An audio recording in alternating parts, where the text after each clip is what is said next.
Yo guys, what is going on and welcome back to another Division 2 walkthrough. And this one, I'm going to be giving you guys all of the tips and tricks that you guys need in order to power level your gear score. So throughout the end game of Division 2, you will be stumbling across tons and tons and tons of loot to the point where you might not even know what to do with it. You're going to see all these different score ratings, all these different perks, and honestly, a lot of it can get a little bit overwhelming, especially once your inventory gets full and you don't exactly know what you want to drop in order to pick up some of that new gear that you've been getting.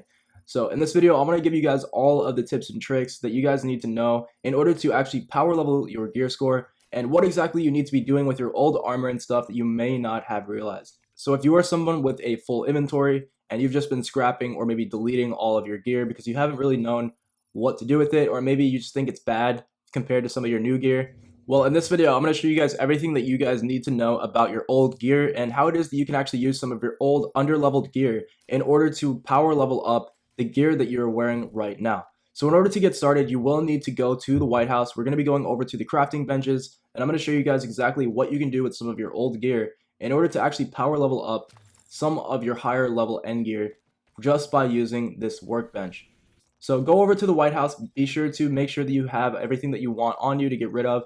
Maybe even stop at the store and see if they have some better gear than what you're wearing right now. That way you can get the highest level possible once you're done doing this. So you might want to check the store, check the settlement, see if they have some better armor, maybe some better weapons which you can purchase first. And once you've purchased the highest level stuff possible, you want to put it on your character and actually head over to these crafting benches over here. So I've gotten all the max level gear that I have. I have a bunch of weapons, a bunch of armor on me. And in order to get started, what you actually need to do is head on over to this recalibration center right here.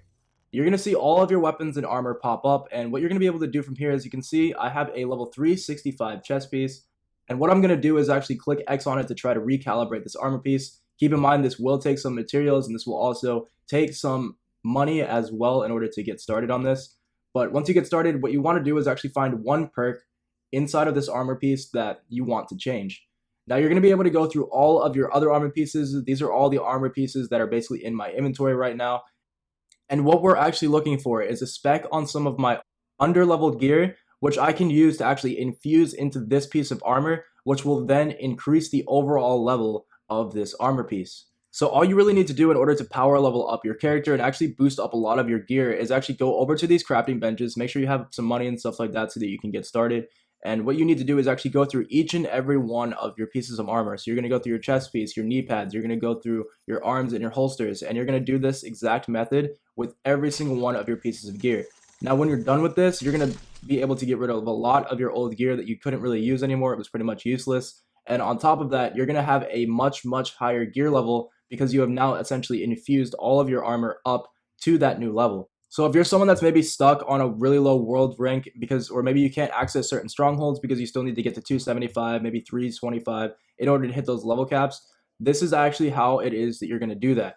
Now you could go around doing side mission after side mission or just trying to go and recapture control points in order to get armor and weapons. That still does work, but if you want to level up fast and you want to actually get on with the rest of your game, get to those strongholds, get to the basically the absolute end game possible, and start leveling up your character to the max, this is how you're going to do so. So whether you get this gear from the Dark Zone, you get this gear from missions, whether or not maybe you've had this gear on you since the start of the game because you didn't know what to do with it, you've just been vaulting all your stuff, this is definitely the best way to get rid of that gear. So that's pretty much it for this one though, guys. I don't want to drag it on or make it too overcomplicated or too ridiculous, but that's pretty much all that you guys need to know about infusing your gear. Like I said, this is the easiest method possible, and I got about 30 or 40 gear rankings just by doing this, and it literally only took me maybe 5 minutes, and I was able to go access all my old strongholds that I didn't have access to, and even also start doing some of my missions on hard just by doing this method. So I hope that it helps a lot of you guys out that maybe have been going around mission by mission trying to get better pieces of gear. This will definitely help you guys level up a lot faster. So I wanted to get this out there for all the people that might not know about it. So that's pretty much it for this one though, guys. Hopefully you enjoyed, and I will catch you guys in the next video. Peace.